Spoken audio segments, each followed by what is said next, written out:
Le but de guerre de l'Israël, c'est quoi, les amis? C'est de finir avec la masse. Éliminer la masse pour que le Hamas n'existe plus. Benjamin Netanyahu a déjà dit ça plus de 4 ou 5 fois. Et à chaque fois qu'il mène une guerre, parfois très sale, généralement sale parce qu'il n'y a pas de guerre propre, il n'a pas arrivé à la finalité d'en finir avec le Hamas. Il a dit plus de 3 fois qu'il va en finir avec le Hezbollah. Il a fait la guerre. Il n'a pas été capable de faire ce qu'il avait prononcé comme parole, comme promesse. Donc, les amis, vous voyez que c'est un extrémiste qui promonte des propos et qui ne s'écoute pas. Il ne comprend pas qu'il a déjà dit ça et que c'est du déjà parlé, du déjà vu. Et il continue à répéter cela. Comment en finir avec des gens qui pensent qu'ils doivent avoir leur indépendance, avoir leur pays? Comment? Même dans l'extermination, il y aura d'autres qui vont rester ailleurs, qui vont venir. Vous ne pouvez pas... Parce que quand les gens parlent, honnêtement les amis, quand les gens parlent, il faut qu'ils s'écoutent souvent. Salut, salut les amis et bienvenue. Je vais vous montrer cette vidéo, cette petite vidéo, qui, en fait, c'est un général de l'armée qui explique que le but des guerres de Benjamin Netanyahu ou de l'armée israélienne est intenable. Ce n'est pas possible d'atteindre ces objectifs-là. C'est pratiquement impossible. Et aujourd'hui, le Hamas est tellement capable de faire très mal à l'armée israélienne. Donc, le Hamas a avancé dans la technologie de hardware militaire. Et le Hamas a fait cette attaque, selon certaines analyses, pour pousser l'armée israélienne à venir et pour les faire mal, très mal. C'est pour cette raison qu'ils sont en train de faire les calculs. Est-ce qu'il faut partir? Faut pas partir? Est-ce que, à quel moment c'est bon de partir? Mais c'est en train de toucher un mois aujourd'hui qu'il y a eu l'attaque en Israël. Ça va aller faire bientôt un mois que l'Israël est en train de bombarder la bande de Gaza, raser les quartiers et autres. Et quand les gens ne peuvent pas prononcer crime de guerre, l'abus, la barbarie, mais ils pensent qu'ils sont normaux. Quand les gens disent qu'ils soutiennent Israël, même dans l'embargo complet de la bande de Gaza, mais attention, une enclave palestinienne qui n'a pas l'électricité, qui n'a pas l'eau, les médicaments, les hôpitaux sont bombardés, et même les convois humanitaires sont interdits, et vous avez un Sleepy Joe qui raconte du n'importe quoi, oui, franchement, l'aide ne vient pas comme... C'est de l'hypocrisie. Le problème au Proche, au Moyen-Orient, a été créé par les Américains. Et ces démocrates qui sont au pouvoir actuellement ne font rien pour régler cette situation. Et cette situation va créer quelque chose de plus grand. Parce que les pays arabes sont en train de s'armer aussi. C'est en train de se préparer aussi. Personne ne va accepter ces non-sens américains. Les États-Unis seront dépassés bientôt. Donc, quand les gens vont commencer à leur proposer la violence, ils ne vont pas pouvoir gérer la violence partout dans le monde. Parce que le Sud global a déjà compris ces lesbroufs, ces machinations américaines. Et le Sud global est en train de se retourner, si ce n'est pas le cas déjà, contre les Occidentaux, l'Occident global et précisément aussi les Américains. Les amis, je vous suggère de regarder cet entretien et ce général qui explique que c'est impossible. Ce que Benjamin Netanyahu l'a dit, élimination de Hamas totale et tout ça, c'est impossible. Ce n'est pas un but de guerre que quelqu'un est normalement constitué devrait... C'est-à-dire que ce n'est pas l'objectif que quelqu'un est normalement constitué devait se donner. On regarde. Ça ne résout pas le problème. Quand M. Netanyahou, indépendamment du fait qu'il est décrédibilisé, il annonce on va éradiquer le Hamas. Ça va être la 5e fois qu'il parle d'éradiquer le Hamas. Au moins 3 fois qu'il parle d'éradiquer le Hezbollah. Ils n'y arriveront pas, comme les fois d'avant. Ils détruiront beaucoup, ils tueront beaucoup de gens. Sont-ils innocents ou pas? C'est un autre débat. Vous voyez ce que je veux dire? Pourquoi un tel scepticisme? Pardon. Cette fois-ci, les moyens sont considérables. 1 demi-million au total, réservistes et actifs qui sont mobilisés. Des moyens militaires considérables. Il y a vraiment une volonté de détruire complètement le Hamas. Et vous avez raison de le rappeler. Et là, c'est souvent lié aux infrastructures. Les deux sont imbriqués avec les infrastructures civiles. Oui. Je pense qu'ils n'ont pas les moyens de s'emparer de tout Gaza, maison par maison. Je ressors ma phrase habituelle, c'est « Vous avez aimé Bakhmout, vous allez adorer Gaza ». À force d'avoir attaqué le Hamas, ce qu'on constate, c'est un accroissement de performance du Hamas. À chaque fois, ils sont meilleurs en force et en sophistication. Est-ce que, pardon, c'est un piège. Gaza est un piège. Est-ce que ça n'est pas une forme de défaitisme? Les Israéliens vous répondent, c'est comme si après le 11 septembre, on avait dit « Oh là là, on peut pas faire grand-chose ».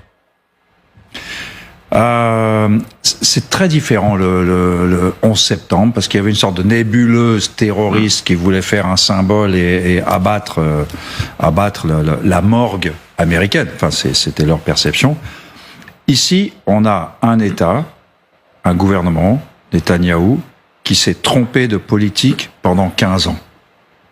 En réalité, il n'y a pas de solution militaire à cette guerre, donc la solution est politique. Et il va falloir que les Israéliens l'acceptent, en particulier des concessions. Pendant 15 ans, les Israéliens étaient dans la domination militaire totale.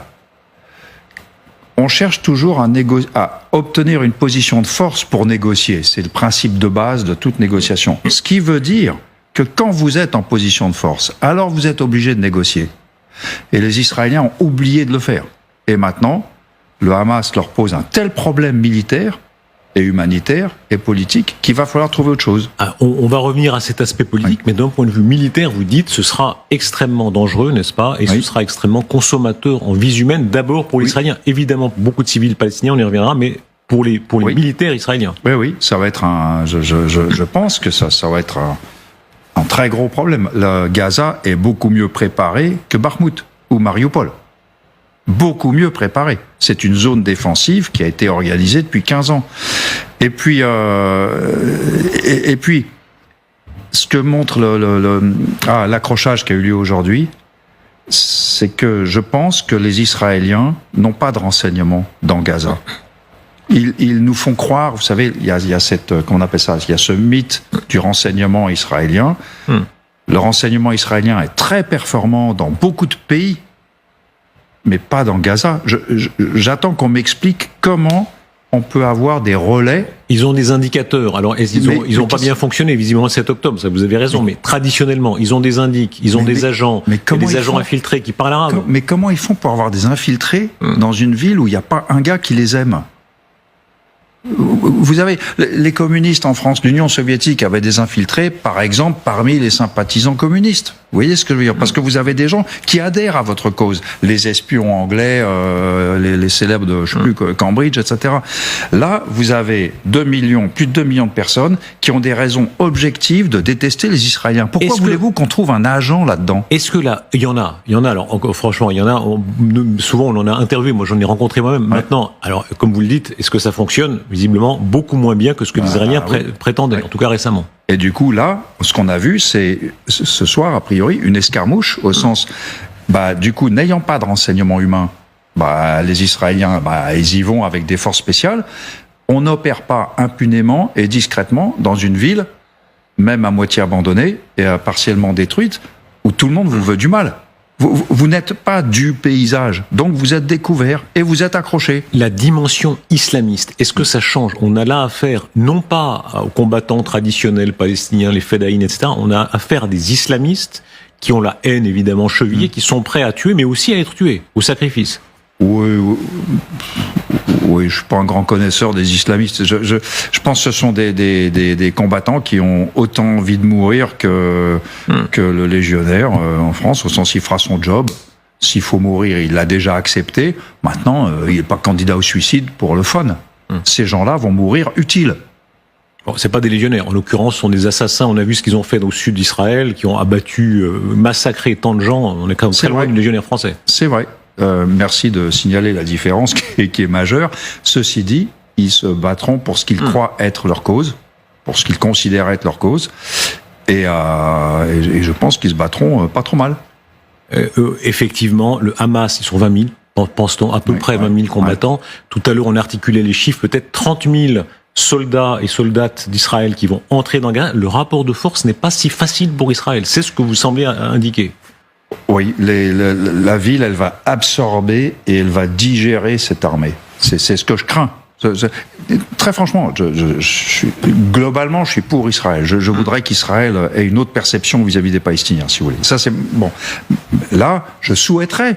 Je serais le premier à être content de me dire, ok, ça mettra un peu de temps, ça va être un peu compliqué, mais ils vont régler le problème. C'est là que, de bonne foi, je ne crois pas qu'ils régleront le problème. Revenons à cette information majeure du moment. C'est CNN donc qui le disait, des combattants du Hamas ont affronté des troupes israéliennes. Alors, première version de CNN, c'était à l'intérieur de la bande de Gaza. Les informations, on parle toujours au conditionnel parce que la première source était une source, le groupe palestinien Al-Qassam. Mais beaucoup d'autres indications semblent donner que ça n'était pas vraiment à l'intérieur de la bande de Gaza, mais à la limite de la bande de Gaza. En tout cas, il y a des missions de reconnaissance, il y a des missions de commando et visiblement de premiers affrontements. Oui, moi je ne crois pas que les commandos pénétreront facilement. Ce que je veux dire, c'est que la bande de Gaza, la barrière était observée de l'extérieur. Bon, elle a été percée par une opération dont tout le monde reconnaît la technicité, mais en temps normal, un habitant de Gaza ne sort pas de Gaza sans que les Israéliens ne le sachent. L'inverse est vrai aussi. En temps normal, on ne franchit pas le mur dans l'autre sens, sans être décelé et attaqué. C'est pour ça que je pense que Gaza est beaucoup plus un trou noir pour le renseignement israélien que les Israéliens ne veulent le reconnaître. Aujourd'hui, on a même des précisions maintenant qui sont données, y compris du côté israélien. Des coups de feu ont été tirés sur des soldats de Tsahal. Un char de Tsahal a frappé la cellule terroriste qui a tiré sur les soldats. On voit qu'on se rapproche de plus en plus de l'aspect terrestre. Oui, mais je pense que c'est une tentative de pénétration de commando pour aller justement en reconnaissance, tentative qui s'est fait barrer, c'est tout. C'est pas forcément annonciateur de l'assaut, c'est pas la première vague ça. Parlons des moyens. D'abord les chars, on voit ici certains chars, on va détailler les chars, les bulldozers, les bombes guidées, avec quoi, et de votre point de vue, on comprend que ce sera très compliqué de le faire. Les Israéliens vont maintenant, ou dans les heures qui viennent, ou dans les jours, ou dans les semaines, personne ne peut en jurer, mener leurs assauts. D'abord, ce qu'il en est des chars, les chars Merkava. Quelle particularité ces chars ont-ils ? Bon, c'est un très bon char, optimisé pour justement, entre autres, le combat urbain, et en particulier du haut. À la différence de nos chars occidentaux qui sont plus optimisés pour de la manœuvre de longue distance, si vous voulez, pour des adversaires devant eux plutôt qu'au-dessus d'eux. Ceci dit, un Merkava dans une rue, si vous préparez une destruction en dessous avec le nombre suffisant de centaines de kilos d'explosifs, il va descendre de 2 étages, votre Merkava. Et c'est ça qui va se passer. En fait, c'est clair ce qu'il a dit. Et je répète encore, on n'a pas besoin de longs crayons, on n'a pas besoin de beaucoup de diplômes pour comprendre ce qu'il a dit. Vous ne pouvez pas dire, vous allez éliminer l'idéologie par les armes. Ça s'est déjà fait où? Nulle part dans le monde. Vous ne serez pas les premiers à prétendre faire, vous n'êtes pas Dieu. Vous ne pouvez pas. La seule chose à proposer, c'est de négocier les conditions de la création de l'État palestinien et les laisser gérer les pays, un point c'est tout. Netanyahu has to put that in his brain. That is only the creation of a Palestinian state that will make Israelis stay in peace. Otherwise, this conflict will continue and continue and continue like this. If you have all the arms on earth, it will not protect you. It will not protect you. What will protect you is having a cordial, amicable relationship with all the people and a sincere relationship. Because the impression the world has today is that the far-right extremist leaders of Israel are not sincere. What they want is totally drive away the Palestinians from the Palestinian land and then occupy it. That's why they are encouraging colonization and encouraging apartheid. Thank you, friends, for watching this video. Stay blessed and bye-bye for now.